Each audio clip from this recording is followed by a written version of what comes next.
નમસ્કાર વિદ્યાર્થી મિત્રો, હેલોજન તત્વના ઓક્સી એસિડ. પહેલા તો ઓક્સી એસિડ એટલે શું મેં અગાઉ ઘણી વખત ચર્ચા કરી છે, છતાં પણ એ સ્પષ્ટતા કરી લઈએ. ઓક્સિજન યુક્ત એસિડ એને ઓક્સી એસિડ કહેવાય. ઓક્સી એસિડમાં તત્વનો ઓક્સિડેશન આંક હંમેશા ધન જ હોય. ઓક્સિડેશન આંકમાં બેનો તફાવત હોય, જ્યારે ઓક્સિડેશનની સંખ્યામાં એકનો તફાવત હોય. ફોસ્ફરસના ઓક્સી એસિડ આપણે શીખી ગયા હતા કે ફોસ્ફરસના ઓક્સી એસિડ H3PO4, બીજો H3PO3, H3PO2, આનો ઓક્સિડેશન આંક 5, આનો ઓક્સિડેશન આંક 3, આનો 1. ઓક્સિડેશન આંકમાં બેનો તફાવત એટલે ઓક્સિડેશન આંકમાં બેનો તફાવત, જ્યારે ઓક્સિજનની સંખ્યામાં એકનો તફાવત 4 છે, અહીંયા 3 છે, અહીંયા 2 છે. એ જ રીતે સલ્ફરના ઓક્સી એસિડ પણ શીખી ગયા. અધાતુના તત્વો ઓક્સી એસિડ બનાવે. અધાતુ તત્વ તરીકે સલ્ફર એના ઓક્સી એસિડ છે, ફોસ્ફરસ એના પણ ઓક્સી એસિડ છે. અધાતુ સમૂહ હેલોજન તત્વ તો એના પણ ઓક્સી એસિડ છે. હેલોજન સમૂહના તત્વો ફ્લોરિન, ક્લોરિન, બ્રોમિન અને આયોડિન છે. તો હેલોજન સમૂહના તત્વોની જે સામાન્ય ઇલેક્ટ્રોન રચના છે એ NH2np5 છે. એટલે વધુમાં વધુ પોતે 7 ઇલેક્ટ્રોન ગુમાવી શકે, એટલે એની ઓક્સિડેશન અવસ્થા મહત્તમ 7 બને. મહત્તમ ઓક્સિડેશન આંક ધરાવતો ઓક્સી એસિડ 7 હોય. ત્યાર પછી 2 ઘટાડો એટલે 5, ત્યાર પછી 2 ઘટાડો એટલે 3, ત્યાર પછી 2 ઘટાડો એટલે 1, ત્યાર પછી ઘટાડો 2 તો -1. પણ -1 અવસ્થામાં ઓક્સી એસિડ બને નહીં. ઓક્સિડેશન આંક હંમેશા ધન જ હોય ઓક્સી એસિડમાં. આટલો ક્લિયર કટ વસ્તુ છે, સરળતાથી તમે સમજી શકો છો. કોઈ પણ તત્વના અધાતુ તત્વના ઓક્સી એસિડ લખવા હોય તો એની ઇલેક્ટ્રોન રચના ચકાસો, મહત્તમ ઓક્સિડેશન આંક લઈ લો, 2 ઘટાડતા જાઓ તો ઓક્સી એસિડ બનતા જાય. હવે એનું નામ કઈ રીતે બને? તો મિત્રો એનું IUPAC નામ તો લખ્યું જ છે કે બધાને હેલિક એસિડ કહેવાય, બધાને હેલિક એસિડ. પરંતુ હેલિક લખ્યા પછી એનો ઓક્સિડેશન આંક રોમન લિપિમાં લખવામાં આવે એટલે હેલિક 1, હેલિક 3, હેલિક 5 અને હેલિક 7 આ ઓક્સી એસિડના IUPAC નામ છે. આ ઉપરાંત પ્રચલિત નામ પણ મેં સમજાવ્યા છે, બીજા નામ પણ છે. આ બંનેનો ઓક્સિડેશન આંક ઊંચો લઈએ તો એ ઊંચો હોય તો ઇક પ્રત્યય આવે, ઇક. અને આનો ઓક્સિડેશન આંક આની સાપેક્ષમાં નીચો છે એટલે અસ પ્રત્યય આવશે. હવે +5 તો ઇક પ્રત્યય આવે એટલે આનું નામ થશે એલિક એસિડ. આનું નામ પણ થશે હેલિક એસિડ. આનું નામ પણ હેલિક એસિડ, કારણ કે ઇક પ્રત્યય આવે છે.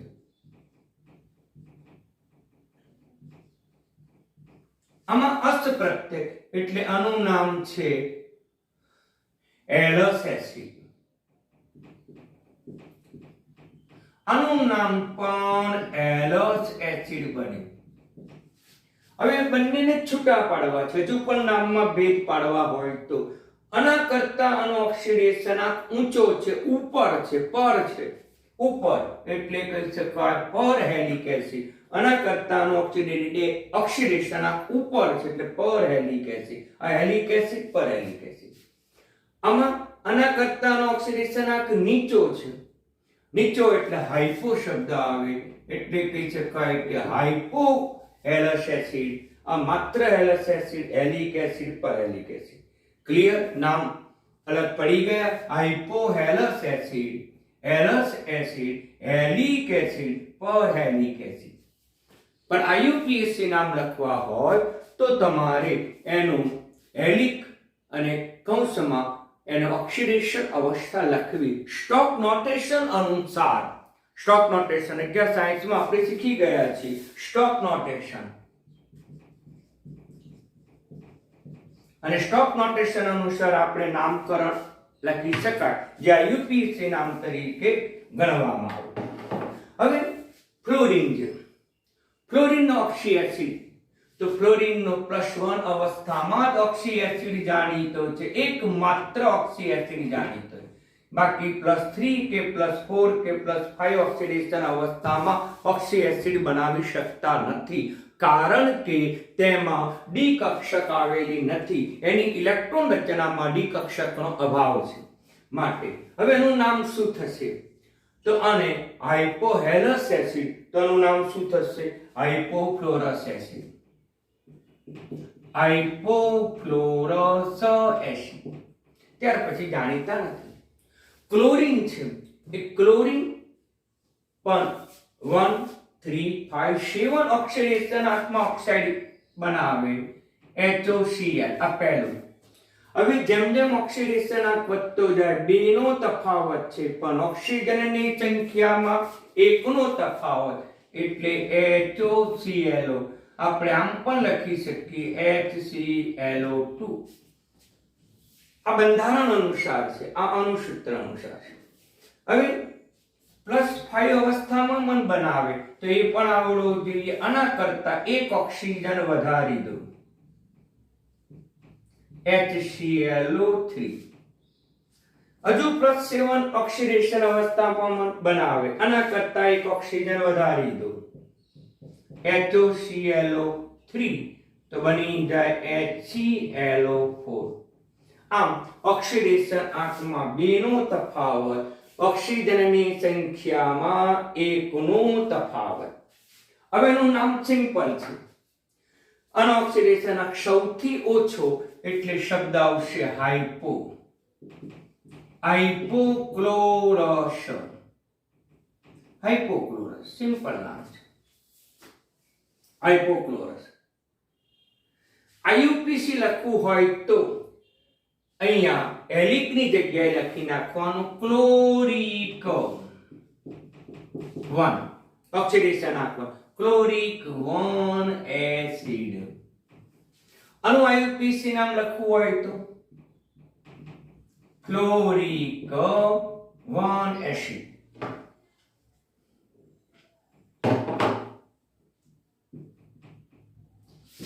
હવે આનું નામ એલસ એસિડ તો લખીશું ક્લોરસ એસિડ. અને આઈયુપીએસી નામ લખવું હોય તો ક્લોરિક 3 એસિડ. ક્લોરિક 3 એસિડ આ રીતે નામ લખી શકાય.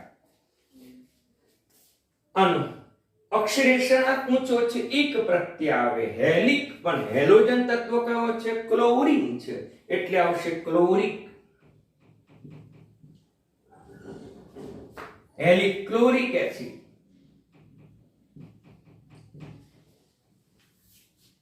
આનું નામ શું બનશે? આના કરતા ઊંચો છે એટલે પર શબ્દ આવશે પર ક્લોરિક એસિડ. આ મિત્રનું નામકરણ થઈ શકે. આનું આઈયુપીએસી નામ ક્લોરિક 5 એસિડ. આનું આઈયુપીએસી નામ ક્લોરિક 7 એસિડ. બ્રોમિન છે, +1 ઓક્સિડેશન અવસ્થામાં બનાવે. નામ શું બનશે? ઓક્સિડેશન આંક નીચો છે, +1 છે, અને +1 હોય તો હાઇપર બ્રોમસ એસિડ. હાઇપોબ્રોમસ એસિડ. +2 અવસ્થામાં ઓક્સી એસિડ +3 અવસ્થામાં ઓક્સી એસિડ બનાવી શકતો નથી. +5 અવસ્થામાં પોતે ઓક્સી એસિડ બનાવે HOBRO2. એને આમ પણ લખાય HBRO3. એમાં +5 ઓક્સિજન. હવે એનું નામ આવડ્યું. એક પ્રત્યય આવે એટલે બ્રોમિક એસિડ નામ થશે મિત્રો. આનું નામ થશે બ્રોમિક એસિડ. બ્રોમિક એસિડ. પછી +7 અવસ્થામાં પણ ઓક્સી એસિડ બનાવે. આના કરતા એક ઓક્સિજન વધારી દો, BrO3. એને આમ પણ લખાય HbRO4. હવે એનું નામ શું થશે? ઓક્સિડેશન સૌથી મહત્તમ છે અને મહત્તમ હોવાથી તેને કહીશું પરબ્રોમિક એસિડ. આમ આપણે નામકરણ કરી શકીએ. હવે આયોડીન છે. આયોડીન પણ +1 ઓક્સિડેશન અવસ્થામાં ઓક્સી એસિડ બનાવે. આનું નામ શું થાય? તો હાઇપો શબ્દ આવે, પણ આયોડીન છે એટલે હાઇપો આયોડસ એસિડ. આનું નામ થશે હાઇપો આયોડસ એસિડ. આ ઉપરાંત તે પણ +3 અવસ્થામાં ઓક્સી એસિડ બનાવતો નથી.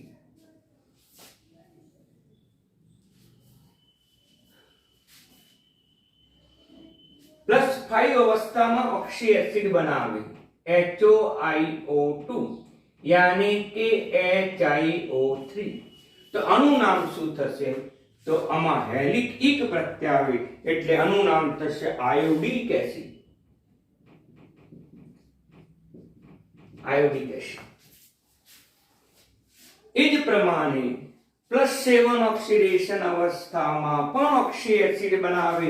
આના કરતા એક ઓક્સિજન વધારી દો, આમ પણ લખાય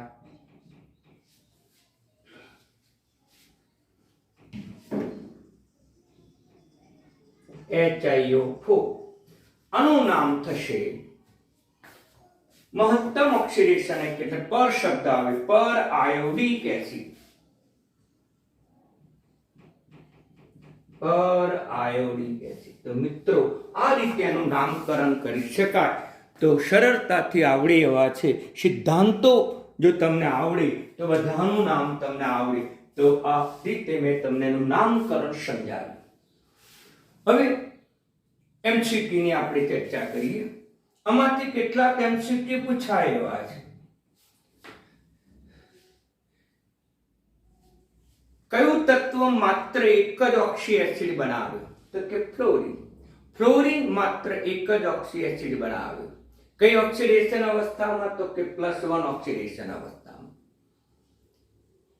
કયું તત્વ બધી જ ઓક્સિડેશન અવસ્થામાં, શક્ય ઓક્સિડેશન અવસ્થામાં ઓક્સી એસિડ બનાવે? તો ક્લોરીન છે એ બધી જ ઓક્સિડેશન અવસ્થામાં ઓક્સી એસિડ બનાવે છે. હેલોજન સમૂહનું કયું તત્વ +3 ઓક્સિડેશન અવસ્થામાં ઓક્સી એસિડ બનાવે? હેલોજન સમૂહનું કયું તત્વ +3 ઓક્સિડેશન અવસ્થામાં જ ઓક્સી એસિડ બનાવે? તો માત્ર આવશે ક્લોરીન.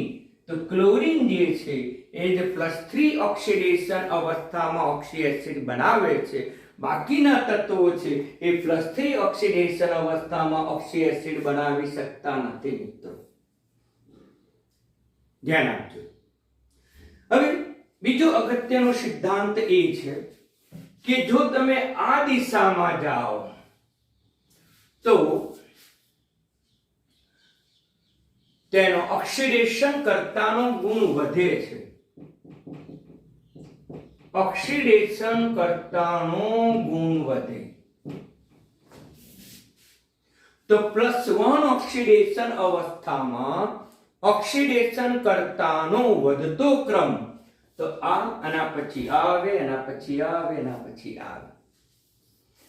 આ ઉપરાંત ઉપરથી નીચે તરફ જાઓ તો પણ ઓક્સિડેશન કર્તાનો ગુણ વધે છે. કારણ કે ઓક્સિડેશનાંક વધે, મહત્તમ ઓક્સિડેશનાંક ધરાવતા સંયોજનોમાં ઓક્સિડેશન કર્તાનો ગુણ મહત્તમ હોય છે એટલે ઓક્સિડેશન કર્તાના ગુણ વધે. તો યાદ રાખો, પાટિયા ઉપર લખેલા ઓક્સી એસિડમાંથી કયો ઓક્સી એસિડ પ્રબળ ઓક્સિડેશન કરતા? કયો ઓક્સી એસિડ પ્રબળ ઓક્સિડેશન કરતા? તો ક્લોરીન ક્લોરીન બ્રોમિન અને આયોડિન તરફ જાઓ તો ઓક્સિડેશન કર્તાનો ગુણ વધે છે, ઓક્સિડેશનાંક વધે તો પણ ઓક્સિડેશન કર્તાનો ગુણ વધે છે, માટે પ્રબળ ઓક્સિડેશન કર્તા તરીકે પર-આયોડિક એસિડ છે અથવા તો આયોડિક સેવન એસિડ છે. આમ બરાબર ધ્યાન આપો કે પાટિયા ઉપર લખેલા ઓક્સિડેશન કરતા મહત્તમ કયો? તો આયોડિનનો +7 ઓક્સિડેશનાંક ધરાવતું સંયોજન મહત્તમ ઓક્સિડેશન કરતા છે અને જેનો ઓક્સિડેશનાંક મહત્તમ હોય એ સંયોજન પ્રબળ ઓક્સિડેશન કરતા હોય ને હોય. આ કેમિસ્ટ્રીનો મૂળભૂત સિદ્ધાંત છે. અહીંયા ક્લોરીનના ઓક્સી એસિડના ઓક્સિડેશનાંક વધે તેમ તેનો ઓક્સિડેશન કરતાનો ગુણ વધે છે. એટલે તમને આ પ્રકારના એમસીક્યુ પણ પૂછી શકે, બ્રોમિનમાં પણ પૂછી શકે અને આયોડિનમાં પણ ઓક્સિડેશન નો વધતો કે ઘટતો ક્રમ પૂછી શકે. પણ તમે આ સિદ્ધાંત જો તમે યાદ રાખો તો સરળતાથી આવે. આ ત્રણની ચર્ચા કરી જેનો ઓક્સિડેશન આંક સમાન છે. તો ઓક્સિડેશન આંકનો ચડતો ક્રમ આ થાય, કારણ કે ઓક્સિડેશન આંક વધે તેમ ઓક્સિડેશન કરતાનો ગુણ વધે. એ જ રીતે આ +5 માં પણ આ જ પ્રકારની અસમતા આવે. અગત્યના એમસીક્યુ છે, બરાબર ધ્યાન આપો. એટલે આ જ યાદ રાખવાનું. આમ જાઓ તો ઓક્સિડેશન કરતાનો ગુણ વધે અને ઉપરથી નીચે તરફ જાઓ ઓક્સિડેશન આંક વધે છે, માટે ઓક્સિડેશન કરતાનો ગુણ પણ વધે છે. ક્લિયર? એટલે હેલોજન તત્વના ઓક્સી એસિડ મેં તમને બરાબર સમજાયા. નામકરણ એમાંથી શક્ય એટલા બધા એમસીક્યુ ની મેં અહીંયા ચર્ચા કરી છે. આમાં ઓક્સિડેશન કરતાના ગુણની અસમતા જો પૂછે તો તમે આ રીતે યાદ રાખજો. અને ક્લોરીનનો સૌથી પ્રબળ ઓક્સિડેશન કરતા આ, નિર્બળ એના કરતા નિર્બળ આ. તો આમ તમને અસમતાના સ્વરૂપમાં ઓક્સી એસિડનો ક્રમ વિવિધ રીતે પ્રશ્નો પૂછી શકે.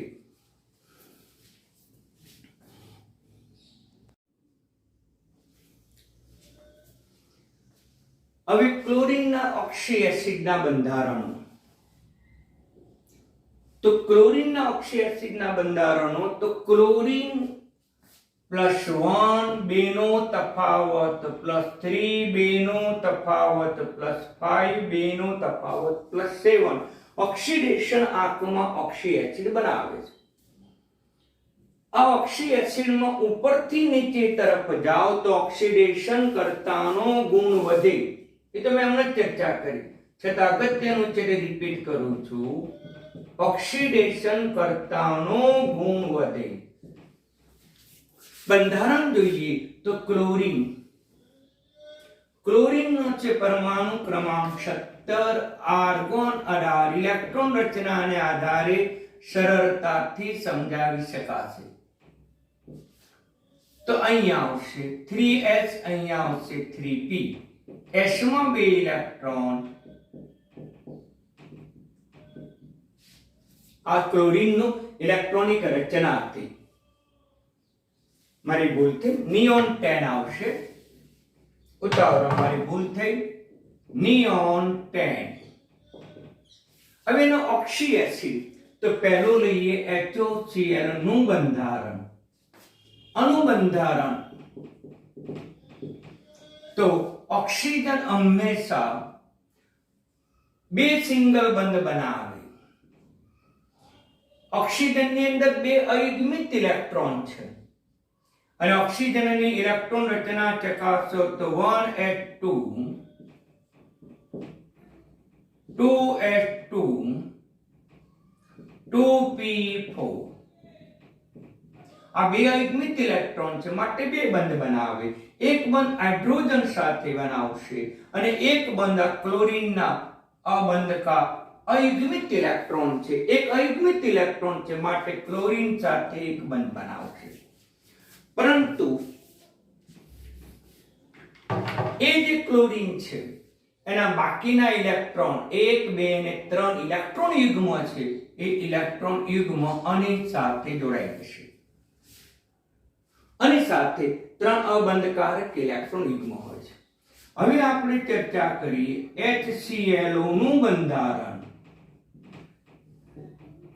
HClO2 પણ પૂછે, પણ યાદ રાખો કે ઓક્સિજન સાથે હાઇડ્રોજન જોડાયેલો છે. હેલોજન તત્વ સાથે કે ક્લોરીન તત્વ સાથે હાઇડ્રોજન જોડાયેલો નથી, એટલે ફરીથી તેનું તે જ બંધારણ આવશે. પરંતુ ઓક્સિજન છે એ ક્લોરીનના અબંધકારક ઇલેક્ટ્રોન યુગ્મ સાથે ભાગીદારી કરશે અને ભાગીદારી કરીને દ્વિબંધ બનાવશે. ફરીથી ઓક્સિજનની ઇલેક્ટ્રોન રચના લખું છું, ધ્યાન આપો. આ 2s છે, 2p છે. s માં 2 ઇલેક્ટ્રોન, p માં 1 2 3. આ બે અયુગ્મિત ઇલેક્ટ્રોન ઓક્સિજનના અને આ ક્લોરીનના 2 ઇલેક્ટ્રોન વચ્ચે ભાગીદારી થશે. પરિણામે તે દ્વિબંધ રચાશે. આમ પોતે દ્વિબંધ રચશે. એ જ પ્રકારે હવે HOClO2 યાની કે HClO3 નું બંધારણ. તો ઓક્સિજન હાઇડ્રોજન સાથે અને ક્લોરીન સાથે સિંગલ બંધ બનાવશે. એક ઓક્સિજન સાથે દ્વિબંધ હતો. હવે આ ઇલેક્ટ્રોન યુગ્મ અને અન્ય ઓક્સિજનના આ 2 ઇલેક્ટ્રોન સાથે પોતે ભાગીદારી કરશે અને ભાગીદારી કરીને દ્વિબંધ બનાવશે. હજુ પણ ક્લોરીન પાસે એક અબંધકારક ઇલેક્ટ્રોન યુગ્મ છે, તેથી એક નવો ઓક્સી એસિડ પોતે બનાવી શકે, જેને પરક્લોરિક એસિડ કહેવામાં આવે. પરક્લોરિક એસિડ.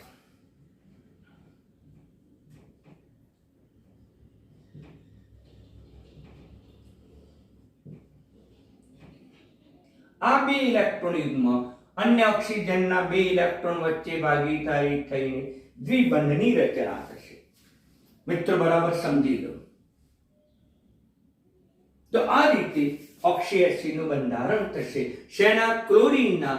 ક્લોરીનની જગ્યાએ જો બ્રોમિન પૂછે, બ્રોમિન, તો એ બીઆર લખો. બ્રોમિન નો શક્ય નથી, અહીંયા બીઆર લખો, અહીંયા લખો.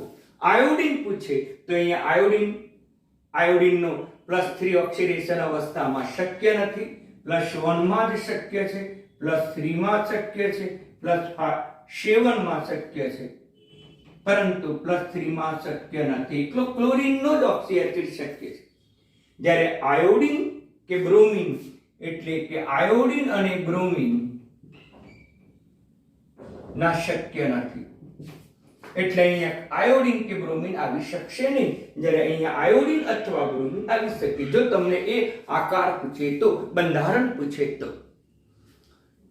હવે આનો ગુણધર્મ કયો? એસિડિકતાની સાપેક્ષમાં ચર્ચા કરીએ તો આ દરેકમાં OH એક જ બંધ છે, પ્રણાલીમાં એક જ OH બંધ છે, અને એક જ OH બંધ હોવાને પરિણામે તે બંધનું ખંડન થઈને એક જ H+ મુક્ત કરશે, અને એક જ H+ મુક્ત કરતા હોવાથી બધા જ ઓક્સી એસિડ એ મોનોપ્રોટિક છે. હેલોજનના બધા જ ઓક્સી એસિડ મોનોપ્રોટિક છે, કારણ કે એક જ H+ મુક્ત કરે, જેને મોનોબેઝિક શબ્દ પણ આપી શકાય. મોનોબેઝિક છે, તે એક જ બેઝનું તટસ્થીકરણ કરે છે, મોનોબેઝિક. તેમાંથી એક જ H+ ઉદ્ભવે છે, માટે મોનોપ્રોટિક. આયોડિન અને બ્રોમિન આ +3 ઓક્સિડેશન અવસ્થામાં એનું બંધારણ દોરી શકાય નહીં, સ્થાયી નથી મિત્રો. તો આ રીતે. હવે બીજું અગત્યનું છે કે એમાં જે ઓક્સિજન છે મિત્રો, જે ઓક્સિજન, એ ઓક્સિજન sp3 સંકરણ ધરાવે છે. આ જે ઓક્સિજન છે, આ ઓક્સિજન એ sp3 સંકરણ ધરાવે છે. MCQ માં યાદ રાખો, જ્યારે આ ઓક્સિજન કોઈ સંકરણ ધરાવતું નથી, સિંગલ બંધથી જોડાયેલો ઓક્સિજન,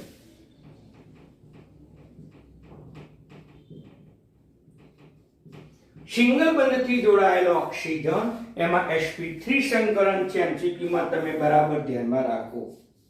સિંગલ બંધથી જોડાયેલો ઓક્સિજન અને આ હેલોજન તત્વ છે, હેલોજનનું પણ sp3 સંકરણ જોવા મળે એટલે X જે છે X નું સંકરણ પણ યાદ રાખજો sp3. આ 1 અને 2 sp3 સંકરણ. દ્વિબંધથી જોડાયેલો ઓક્સિજન, દ્વિબંધના ઓક્સિજનનું સંકરણ નથી. એમસીક્યુમાં આટલી વસ્તુ બરાબર તમે ધ્યાનમાં રાખજો મિત્રો. એનું કોઈ જ સંકરણ આપણને જોવા મળતું નથી એટલે અણુસંકરણ નથી, પરંતુ અણુસંકરણ છે અને એ સંકરણને આપણે sp3 તરીકે ઓળખીશું. અને હેલોજન પણ સંકરણ ધરાવે, એ પણ કયું, ક્લોરીન પણ સંકરણ ધરાવે, એ પણ કયું, તો કે sp3 સંકરણ ધરાવે.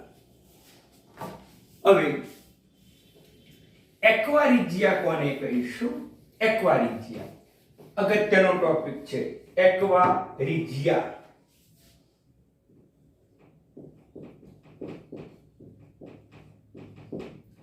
એક્વારિજિયા જેનું બીજું નામ છે અમ્લરાજ.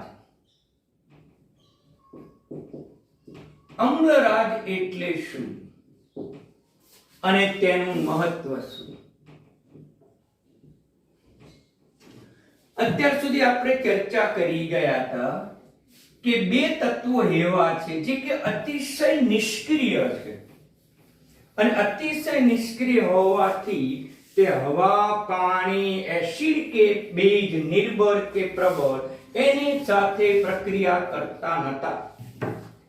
નાઇટ્રિક એસિડ બધાનું ઓક્સિડેશન કરી શકે, પરંતુ જે ગોલ્ડ હતું અને પ્લેટિનમ હતું એનું ઓક્સિડેશન કરે નહીં, એની સાથે પ્રક્રિયા ન કરે. આમ હવા, પાણી, પ્રબળ કે નિર્બળ, એસિડ કે બેઝ આ બે ધાતુ સાથે પ્રક્રિયા કરતું નથી, નિષ્ક્રિય છે. તો પછી આ બે ધાતુ ઓગળે શેમાં? દ્રાવ્ય શેમાં થાય? એક્વારિજિયા અથવા અલ્મરાજમાં. તો એક્વારિજિયા એટલે શું?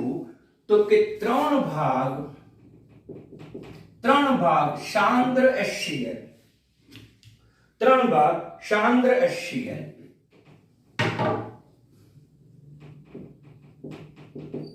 અને એક ભાગ સાંદ્ર નાઇટ્રિક એસિડ ના મિશ્રણને એક્વારિજિયા કહેવાય. આ જે ના મિશ્રણ જે છે આનું મિશ્રણ એટલે જ એક્વારિજિયા અથવા અમ્લરાજ. બીજી પરિભાષામાં કેવું હોય તો કે 75% સાંદ્ર HCl હોય છે, 25% સાંદ્ર નાઇટ્રિક એસિડ હોય છે. આ બંનેનું જે મિશ્રણ છે એને અમ્લરાજ અથવા એક્વારિજિયા કહેવાય અને આ એક્વારિજિયામાં જ આ ધાતુ દ્રાવ્ય થાય છે. પણ યાદ રાખો, ઇમ્પોર્ટન્ટ, કે એમાં નાઇટ્રેટ આયન છે. નાઇટ્રેટ આયન એમાં ઓક્સિડેશન આંક +5 છે. એના ઓક્સિડેશન આંકમાં ઘટાડો થાય છે અને ઘટાડો થઈને NO બને, યાને કે +2 બને છે. આ -2 તો +2. આમ નાઇટ્રિક એસિડ નો નાઇટ્રેટ આયન પોતે પ્રક્રિયામાં ભાગ ભજવે છે, જ્યારે ક્લોરીન આયન જે છે એ આયન તો પ્રેક્ષક આયન તરીકે વર્તે છે. એટલે કે એની હાજરીમાં આનો ઓક્સિડેશન કરતાનો ગુણ પ્રબળ બને છે. આ તો પ્રેક્ષક આયન છે મિત્રો, યાદ રાખો.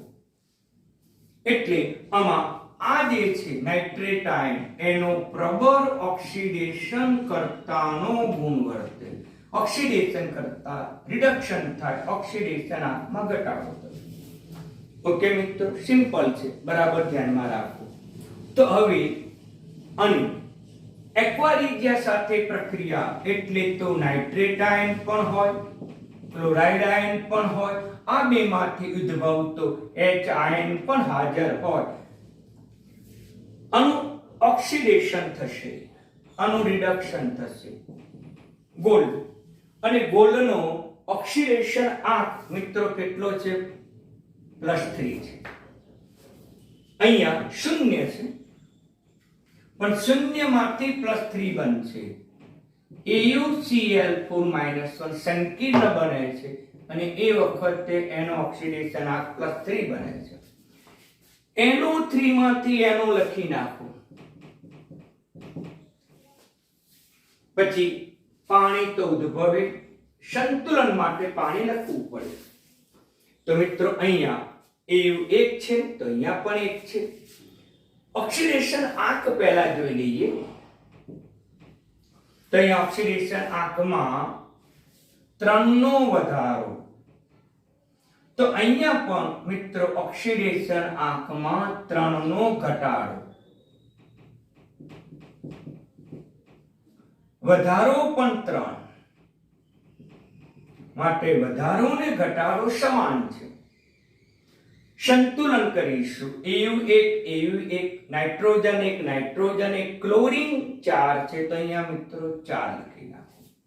4 ક્લોરીન થશે. ઓકે. તો હવે ઓક્સિજન કેટલા થયા? તો 1 અને 1 2. આ બાજુ કેટલા છે? 3. એટલે આ બાજુ આપણે 2H2O લખીએ એટલે 3 ઓક્સિજન થઈ ગયા. હાઇડ્રોજન કેટલા થયા? 4. તો આ બાજુ 4. આમ રેડોક્સ પ્રક્રિયાનું સંતુલન જ છે, બીજું કશું નથી મિત્રો, બરાબર ધ્યાનમાં રાખજો. હવે બીજું, પ્લેટિનમ પણ એક્વારિજિયામાં ઓગળે, એમ્લરાજમાં ઓગળે, પણ એમાં નાઇટ્રેટ આયનોનો પ્રબળ ઓક્સિડેશન કરતાનો ગુણધર્મ ક્લોરીન આયન અને H આયન તો એ પોતે પ્રેક્ષક છે. આનો ઓક્સિડેશન આંક 0, આનો ઓક્સિડેશન આંક +5. પ્લેટિનમ છે, પ્લેટિનમનો ઓક્સિડેશન આંક પણ કેટલો થશે? +4 થશે મિત્રો. એટલે અહીંયા પ્લેટિનમ Cl6 -2 સંકીર્ણ બનાવશે, પરંતુ એનો ઓક્સિડેશન આંક કેટલો બનશે? +4. NO બનશે અને પાણી બનશે. ફરીથી રેડોક્સ પ્રક્રિયાનું સંતુલન સમજાવું છું. આનો ઓક્સિડેશન આંક +2 છે. એટલે કેટલાનો વધારો? તો કે વધારો જે છે એ વધારો 3 નો છે. પ્લેટિનમનો ઓક્સિડેશન આંકમાં મારો ભૂલ થઈ મિત્રો, અહીંયા ઘટાડો આવશે તો ઘટાડો કેટલો થશે? 5 માંથી 2 એટલે 3 નો, 0 માંથી 4 એટલે વધારો થશે કેટલાનો? 4. સમાન કરવા માટે વધારો અને ઘટાડો ઓક્સિડેશન આંક સમાન કરવા માટે આપણે એને 4 વડે ગુણવા પડશે અને 3 વડે. એટલે વધારાને 3 વડે ગુણો, જ્યારે ઘટાડાને 4 વડે ગુણો. એટલે વધારા સાથે સંકળાયેલા પદાર્થને આપણે 3 વડે ગુણવા પડે. ઘટાડા સાથે સંકળાયેલા પદાર્થને 4 વડે ગુણવા પડે. હવે ક્લોરીન કેટલા છે? પ્રેક્ષક આયન ક્લોરીન તો કેટલા છે મિત્રો? 18 ક્લોરીન છે. જુઓ, એટલે આપણે 18 ક્લોરીન મૂકવા પડે. હવે ઓક્સિજન જોઈએ આપણે. અહીંયા 12 ઓક્સિજન છે, 4 આવી ગયા એમ માનો, આનો બાકી રાખી 4 આવી ગયા. 12 ઓક્સિજન માંથી 4 આવ્યા એટલે 8 બાકી રહે. તો આની આગળ 8 મૂકી દો, 8H2. હાઇડ્રોજન કેટલા થયા? 16. તો આ બાજુ તમે 16H+ મૂકી દો. તો આમ તમારું સમીકરણ બેલેન્સ થઈ શકે. જે મેં તમને ઓક્સિડેશન આંકની પદ્ધતિથી સમીકરણનું સંતુલન સમજાવ્યું. અગાઉના પણ રેડોક્સ પ્રક્રિયા આ રીતે સંતુલિત કરી શકાય.